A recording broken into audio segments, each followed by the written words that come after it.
Retrouvez chaque jour un épisode de l'histoire avec diffusia.fr. Charles Quint était décidé à redoubler ses coups. Les généraux français essayèrent encore de dégager l'Italie. Le chevalier Bayard fit des prodiges de valeur. Mais le 30 avril 1524, il fut frappé à mort dans un combat.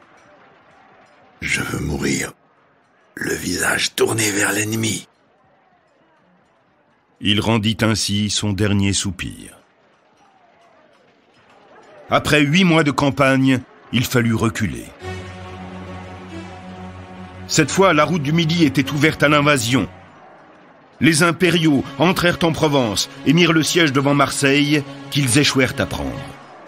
François Ier en profita pour reprendre l'initiative et conduisit lui-même son armée au-delà des Alpes pour arriver le 28 octobre sous les murs de Pavie.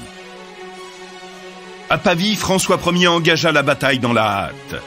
Il s'élança en avant avec tant d'impétuosité que nos canons durent se taire de peur de l'atteindre.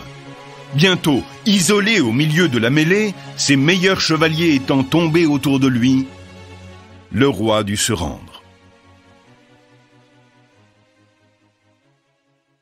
Le soir du désastre de Pavie, il écrivit à sa mère.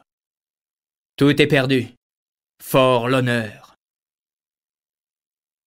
Le roi de France était prisonnier. Charles Quint le garda longtemps, et il le libéra en échange de ses 2 fils aînés, le dauphin François et Henri de France, le futur Henri II.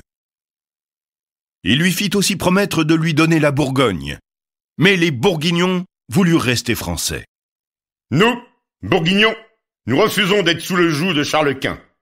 Cette promesse a été arrachée par la force, elle n'a donc aucune valeur.